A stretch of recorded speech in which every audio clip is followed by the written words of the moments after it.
CJP protest గురించి మాట్లాడదాం.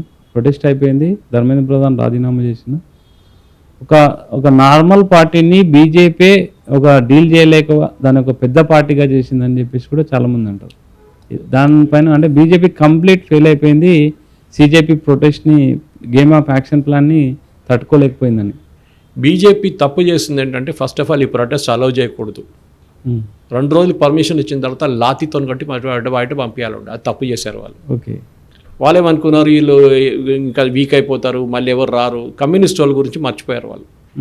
Delhi university కానీ, యూనివర్సిటీ ఆఫ్ జేఎన్యూ కానీ అక్కడి నుంచి వచ్చిన కమ్యూనిస్ట్ వాళ్ళు వీళ్ళందరూ కేరళ నుంచి ట్రైన్లలో తీసుకొచ్చారు. ట్రైన్ నింపి తీసుకొచ్చారు అక్కడి నుంచి ప్రొటెస్టర్స్.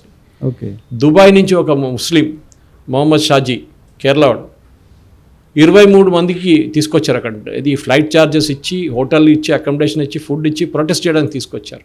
ఓకే, ఓపెన్గా ఉంది, అది మీడియాలో ఉంది ఆల్రెడీ. అక్కడ నెంబర్ 1 ఫ్రాడ్, జైల్లో వెళ్ళినాడు అక్కడ చెక్ బౌన్స్ కేసులో. అట్లాంటి వాళ్ళు అందరూ తెచ్చుకున్నారు. సో మీకు చెప్పండి, రేపు ఇందిరా పార్క్ దగ్గర మీకు 50,000 మంది కావాలని నేను అరేంజ్ చేస్తాను, మీరు డబ్బులు ఇవ్వాలంతా నాకు. ఓకే, మీరు అడగకూడదు ఎక్కడి నుంచి వచ్చారో ఏం చేశారని. అదే జెన్సీని తీసుకొస్తాను నేను అక్కడ కూడా. ఓకే, ఈ క్రౌడ్ చూసి ఎప్పుడు ఎవరు విద్యార్థుల ధర్నా అంటారు కదా, ఎంతమంది విద్యార్థులు ఉన్నారు దాంట్లో? 2,700 మంది క్రిమినల్స్ వచ్చారు. సుప్రీంకోర్టు కూడా అంగీకరించారు, వాళ్ళ మీద కేసు విత్డ్రా చేయక్కర్లేదని చెప్పారు. క్రిమినల్స్ కేసు ఉండాల్సింది. మర్డర్, రేప్, పాక్సో అక్యూస్ అన్నీ ఎక్కడి నుంచి వచ్చారు వాళ్ళు? ఎవరు తీసుకొచ్చారు వాళ్ళని?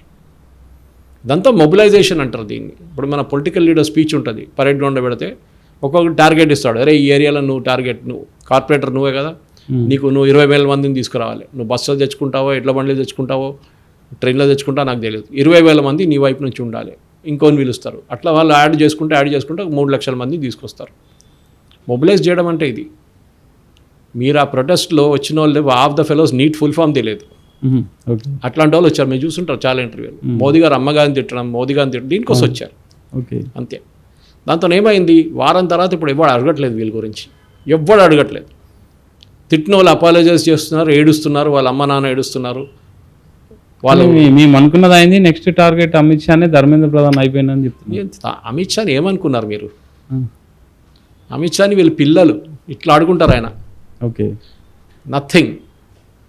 ఓకే, కావాలంటే రేపే జంజీ విషయంలో ఈ రకమైన ఆలోచనే వేరే వేరే దేశాలలో, ఇప్పుడు మన బంగ్లాదేశ్లో కానీ తర్వాత కొన్ని దేశాల్లో ఈ రకమైన ఆలోచనే దెబ్బతీసిందని అంటారు. బంగ్లాదేశ్ ఏం జరిగింది చెప్పండి నాకు. జంజీని రెచ్చగొట్టడం వల్లనే వాళ్ళకి కాదు, అక్కడ ఫండింగ్ ఇచ్చిండ్రు, డబ్బులు ఇచ్చిండ్రు. సిఐఏ వాళ్ళు ఓపెన్గా చెప్పారు, సిఐఏ వాళ్ళు ఓపెన్గా డబ్బులు ఇచ్చి ప్రొటెస్ట్ చేయించారు. ఇప్పుడు ఏమైంది, బంగ్లాదేశ్లో పిల్లల్ని ఎవరు పట్టించుకోవట్లేదు. ఇదే ప్రొటెస్ట్ చేసిన వాళ్ళు ఎవరు పట్టించుకోవట్లేదు. శ్రీలంకలో వాళ్ళ ప్రెసిడెన్షియల్ ప్యాలెస్ లోపల వెళ్ళి దాడి చేసి సామానంతా దొంగతనం చేసి వాళ్ళందరూ జైల్లో ఉన్నారు. ఎక్కడున్నారు? మీరు చెప్పిన జంజీ జైల్లో ఉన్నారు. నేపాల్లో ఏమైంది, అందరి మీద కేసు వేశారు, క్రిమినల్ కేసు వేశాడు Balan Shah. Criminal case, civil case కూడా కాదు, క్రిమినల్ కేస్. సో ఇదంతా మనం బయట నుంచి చూసి ఎవడో చెప్పిండు నాకు సోషల్ మీడియాలో వచ్చిందని కాదు. We should read real news. నేపాల్లో జరిగింది ఏంటి, ఒక సిఐఏ ఆపరేషన్ ఉండే, అది ఇప్పుడు ఏమైంది అక్కడ మొన్న మీరు చూసారా? హిందూ రాష్ట్రం చేయబోతున్నారు దాన్ని, నేపాల్ని. ఆలోచించండి ఎందుకు. బాలన్ షా మీద ప్రెషర్. ఇప్పుడు హిందూ ముస్లిం రైట్స్ జరిగింది అక్కడ, 6 చనిపోయారు మొన్ననే, ఇండియా బార్డర్ దగ్గర అది ఒక టౌన్. ఇప్పుడు అక్కడున్న లోకల్స్ డిమాండ్ చేస్తున్నారు మాకు హిందూ రాష్ట్రం కావాలి. ఇప్పుడు ఏం చేస్తారు, ఇప్పుడు మీ జెన్జీ ఎక్కడ పోయారు ఇప్పుడు? సో మార్పులు, మన ఏదో బనానా రిపబ్లిక్ కాదు, మన దగ్గర ఆర్మీ ఉంది, మన దగ్గర పోలీసులు ఉన్నారు, మన దగ్గర అందరూ ఉన్నారు. ఈ పౌరవులు, మీరు చెప్పిన ఈ పౌరవులు ఒక పోలీస్ స్టేషన్ చూడలేదు వాళ్ళ జీవితంలో. ఓకే, ఏడుస్తున్నారు. ఎందుకు ఏడుస్తున్నారు? ఒక్కసారి మీ ఫోటో పోలీస్ చేతిలో పడ్డది అనుకోండి, ఫేస్ రికగ్నిషన్ సిస్టంలో, మీ జీవితం అయిపోయింది. Okay, finish. మీకు ఉద్యోగం రాదు, మీ బ్యాక్గ్రౌండ్ చెక్ చేస్తారు, ప్రైవేట్ అయినా గవర్నమెంట్ అయినా. బ్యాక్గ్రౌండ్ చెక్ అయినప్పుడు చేస్తారు, పోలీస్ రిపోర్ట్ వస్తుంది, మీ మీద కేసు ఉందని చెప్పేసి. మీరు ఆ రోజు అక్కడ పార్టిసిపేట్ చేస్తారు, థ్యాంక్ యూ వెరీ మచ్ అని చెప్పి మిమ్మల్ని పంపించేస్తారు ఉద్యోగం నుంచి. పాస్పోర్ట్ వెరిఫికేషన్కి వస్తే అదే ప్రాబ్లం మళ్ళీ వస్తుంది. దానికోసం ఏడుస్తున్నారు. ఎఫ్ఐఆర్లు తీసేసేయండి, ఎఫ్ఐఆర్లు తీసేసేయండి. ఎందుకు ఏడుస్తున్నారు? ఇది భయం. ఎఫ్ఐఆర్ తీయడం అంత ఈజీ కాదు. ఓకే, ఒక ఎఫ్ఐఆర్ తీయడానికి ప్రొసీజర్ ఉంది, కోర్టుకి వెళ్ళాలి, కోర్టు అనుమతించాలి. ప్రైవేట్ కంప్లైంట్ నేను ఫైల్ చేయొచ్చు, నా బిజినెస్ పోయింది, నా కార్ తగలబెట్టారు అని చెప్పి. అప్పుడు వీళ్ళు మళ్ళీ వేసుకుంటారు వీళ్ళందరినీ. సార్ ఎందుకు సార్ ఈ మోటాబాయ్ చోటేబాయ్ అంటే ఒక వాళ్ళ స్కెచ్ ఉంటుంది, ఎందుకు వర్కౌట్ అవ్వాలి బీజేపీ విషయంలో? ఎవరు వర్క్ మోడీ అండ్ అమిత్ షా. మనకేం తెలుసు, మీకు ఏం తెలుసు, నాకేం తెలుసు? ఓకే, వాళ్ళ నడిమిట్లో ఏం మాట్లాడారు, ఏం చర్చ జరిగింది. This is what I hate about Telugu media. ఈ స్పెక్యులేషన్ చూడండి అసలు పనికిరాదు. ఓకే, థర్డ్ రేట్ కన్వర్జేషన్ అయిపోతుంది. స్పెక్యులేషన్ ఎప్పుడు చేయకూడదు. ఓకే, వాళ్ళ నడిమిట్లో ఏం జరిగింది మనకు తెలియదు, ఓకే, వాళ్ళు ఏం మాట్లాడారో మనకు తెలియదు. స్టూడియోలో కూర్చొని కొంతమంది పెద్ద పెద్ద మాటలు అంటారు, అది జరిగింది, అమిత్ షా ఇట్లా మాట్లాడారు. నువ్వు ఉన్నావా రూమ్లో? ఓకే, కేసీఆర్ని ఒకసారి అడిగాను, కేసీఆర్ని మీరు తాగుతారా, మందు తాగుతారన్నారు సాయంత్రం, నువ్వు పోసావా అని అడిగారు కేసీఆర్. అట్లనే అయిపోయింది ఈ కేసు కూడా. ఓకే, ఓకే, మనం ఇది ఈ స్పెక్యులేషన్ ఇట్లాంటి ఏం చెప్తారు సెన్సేషనలిజంలో ఎప్పుడు వాడకూడదు. We should be mature journalist. Okay, మనం ఫ్యాక్ట్స్ మీద మాట్లాడాలి. నేను ఎప్పుడు అంతే, నేను రీసెర్చ్ చేసి ఫ్యాక్ట్స్ మీద వెళ్తాను. ఎవడో చెప్పిండు, ఏమో చెప్పిండు, ఉస్మానియా కాడ 100 మంది చనిపోయినంట, అక్కడ వెళ్ళి చూస్తే మార్చురీలో 10 డెడ్ బాడీలు ఉన్నా, మార్చురీలో డెడ్ బాడీ లేకుండా బతికిన వాళ్ళు మార్చురీలో ఇస్తారా? ఇది మనం అర్థం చేసుకోవాలి. సో మోటాబాయ్ గీటాబాయ్ అంతా వాళ్ళు ఇట్లాంటి చిన్నపిల్లల్ని చాలా చూసుకున్నారు వాళ్ళ జీవితంలో. ఓకే, ఇప్పుడు ఎక్కడున్నారు చెప్పండి నాకు, వారం అయింది. Where is the protest now? No protest. Okay, బెంగళూరులో ప్రొటెస్ట్ చేయలేకపోతున్నారు. అక్కడ చెప్పాడు కదా ఆడు ఖర్గే గారు, మీరు కొడిస్తే చూపిస్తా, లాఠీ చార్జ్ చేసి చూపిస్తా అన్నాడు. మిమ్మల్ని ఢిల్లీలో ఎట్లా కొట్టారో ఇక్కడ కొడతాను అట్లా అన్నాడు. ఆలోచించండి. ఓకే, అక్కడ 24 రోజులు ఫాస్టింగ్ చేసిండు, ఇక్కడ కూర్చొని ఫాస్టింగ్ చేయండి అన్నాడు. అట్లా ఇన్సల్ట్ చేస్తున్నారు కాంగ్రెస్ వాళ్ళు. ఓకే, మీరు అంటారు కదా ఇది కాక్రోచ్ పార్టీ అది ఇదని, మళ్ళీ ఎందుకు కాక్రోచ్ పార్టీ వాళ్ళు నోరు తెరిచి మాట్లాడలేదు? Why are they not asking for Priyank Kharge's resignation? Madhu Bangarappa education minister ఎందుకు రాజీనామా చేయలేదు అంటున్నారు. ఎవరు? డీకే శివకుమార్ పేపర్ లీక్ అయితే ఎడ్యుకేషన్ మినిస్టర్ రాజీనామా చేయాలన్నా? ఎక్కడండి, ఎక్కడ న్యాయం అంటున్నాడు. వాళ్ళు ఢిల్లీలో ఏం అడిగారండి మీరు? మీ లీడరే చెప్పాడు కదా అక్కడ. ఇక్కడ రేవంత్ రెడ్డి మీద ఎవరో తిట్టారని చెప్పి ఆయన మీద కేసులు వేసేస్తారు వాళ్ళ మీద. అక్కడ మోదీ గారు అమ్మగారిని తిడితే కేసు వేస్తే ఏడ్చుకుంటున్నారు. ఓ అది ఫ్రీడమ్ ఆఫ్ ఎక్స్ప్రెషన్, అది అది పిల్లలు మీరు ఎట్లా చేస్తారు అట్లా. ఇక్కడ ఒక న్యాయం, అక్కడ ఒక న్యాయం. అది ఎట్లా అవుతుందండి? ఒకటే రూల్ ఉండాలి అందరికీ. ఇక్కడ మీరు రేవంత్ రెడ్డి మీద ఎవరో కార్టూన్ వేశారో, ఎవరో ఏ వీడియో వేశారని చెప్పి మీరు కేసు వేస్తే ఢిల్లీలో కూడా జరగాలి అదే. ఓకే, మోదీ గారు వ్యతిరేకంగా ఎంతో చేశారు. వాళ్ళ మీ అందరి మీద వస్తుంది స్టెప్స్. ఇప్పుడు ఒక ధరతో ఒకటి వస్తుంది. ఇప్పుడు just now when I saw the bots thing I was shocked. Okay, ఇంత లక్షల బాట్స్ యూస్ చేశారంట వాళ్ళు ఈ క్యాంపెయిన్ బిల్డప్ చేయాలి. దాంట్లో మీరు ఏ పేపర్ ఓపెన్ చేసినా, సరే ఏ సైట్ ఓపెన్ చేసినా ఇదే వస్తుంది మీకు. ఎందుకంటే యు ఆర్ బీయింగ్ టార్గెట్. ఎవరు యూజ్ చేశారు? కాంగ్రెస్, సిజేపీ లేకపోతే Aam Aadmi party? This is all.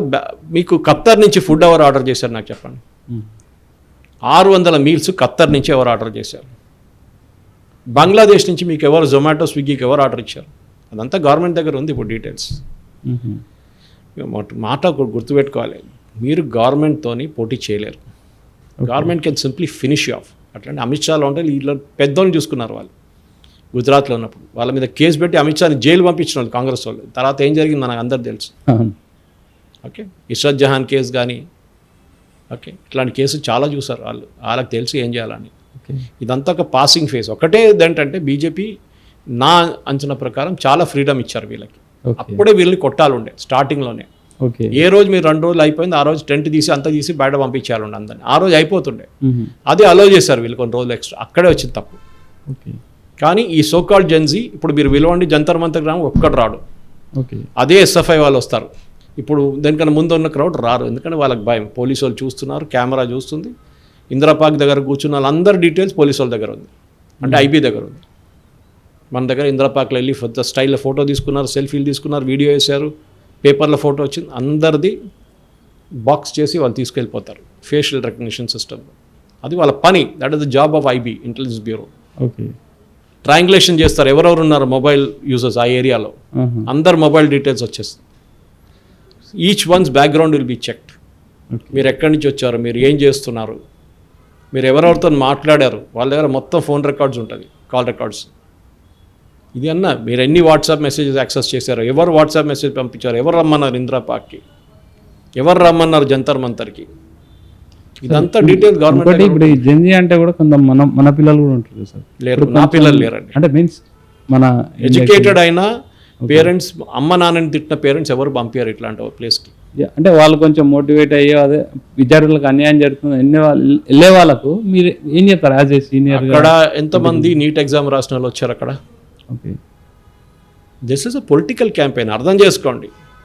దీంట్లో స్టూడెంట్స్ అని కాదు. ఇట్లాంటి ఇన్ఫ్లుయెన్స్ కావద్దు అని మనం చెప్పాలంటే వాళ్ళకి ఏం చెప్తారు? 8 సార్లు కపిల్ సిబల్ ఎడ్యుకేషన్ మినిస్టర్ అని పేపర్ లీక్ అయింది. రాజీనామా చేశాడా? మన ₹1 కోటి ఇచ్చాడు వీళ్ళకి లీగల్ హెల్ప్ కోసం. ఎందుకు? ఆయన భయం వచ్చింది. ఎందుకు? ఆయన రెసిగ్నేషన్ అడుగుతారు ముందు. ఆయన అప్పుడు రాజీనామా చేయలేదు కాంగ్రెస్ హయాంలో.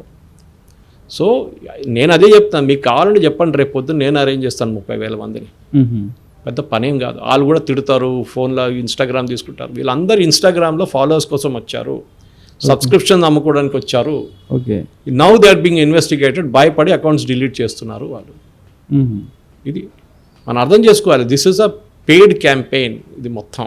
దీంట్లో ఏం లేదు. దానికోసం వారం తర్వాత ఐమ్ సో హ్యాపీ. ఎవ్వడు కనిపించట్లేదు ఇప్పుడు. ఈ దీప్కే, ఈ రాంకా, ఈ సౌరవ్ దాసే ఉన్నారు, మిగతా అందరూ మాయం. Then what? ఏఐఎస్ఏ వాళ్ళ లీడరు, సిపిఎం లీడర్సు, డివైఎఫ్ఐ వాళ్ళు, ఎస్ఎఫ్ఐ వాళ్ళు మాట్లాడుతున్నారు, మిగతా ఎవ్వడు లేడు. కాంగ్రెస్ నుంచి ఒక యూత్ కాంగ్రెస్ రిప్రజెంటేటివ్ నాకు చూపించండి. లేదు, వాళ్ళు రారు. వాళ్ళకి తెలుసు this is a political game. Aam Aadmi Party ఆడుతున్న గేమ్ అని వాళ్ళకి చాలా క్లియర్గా తెలుసు. స్టేజ్ మీద అభిజిత్ దీప్కే చెప్పాను, ఒక్క పొలిటికల్ లీడర్ని కూడా స్టేజ్ మీద ఎక్కి అని చెప్పిన మనిషి, ఫస్ట్ ఎక్కించిన మనిషిని కేజ్రీవాల్. ఓకే, దాని తర్వాత ఆతిషిని, మర్లేనా. ఎందుకు? మీరే చెప్పారు కదా ఒక్క పొలిటికల్ లీడర్ కూడా స్టేజ్ మీద రారని చెప్పేసి. మళ్ళీ ఎట్లా వచ్చారు? తర్వాత అఖిలేష్ యాదవ్ వాళ్ళ వైఫ్ వచ్చారు, డింపుల్. ఎందుకు వచ్చారు వాళ్ళు? ఉత్తరప్రదేశ్ ఎలక్షన్ కోసం. వీళ్ళు ఎక్కడెక్కడ పనికొస్తారేమో అని చెప్పేసి. కానీ దీస్ ఫెలోస్ నో, వీళ్ళకి 10 ఓట్లు కూడా తీసుకురాలేరండి వీళ్ళు. ఓకే, సో మీరు ఇప్పుడు బంకీపూర్ ఎలక్షన్ తీసుకొని దాంతో జెన్జీ అని కలిపితే దాంతో జెన్జీ అక్కడ ప్యూర్ ఫార్వర్డ్ క్యాస్ట్ వాళ్ళ కోపం బయటకు వచ్చింది. అక్కడ బీజేపీ నేర్చుకోవాలి దాని నుంచి. దట్ ఫార్వర్డ్ క్యాస్ట్ని ఇగ్నోర్ చేయకండి. ఇగ్నోర్ చేస్తే మీకు ప్రాబ్లం వస్తుంది, అదని అర్థం చేసుకోవాల్సింది. అది Bankipur has shown that lesson very clearly. దానికోసం ప్రశాంత్ కిషోర్ దగ్గర అడిగారు, దీంట్లో జెన్జీ ఉందా? ఆయన జెన్జీ లేదు, ఏం లేదన్నాడు.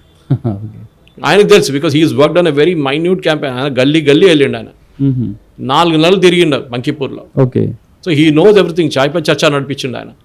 ఆయనకు ప్రతి ఓటర్ తెలుసు అక్కడ. వాళ్ళ టీం పనిచేశారు, 100 మంది ఉన్నారు వాళ్ళు.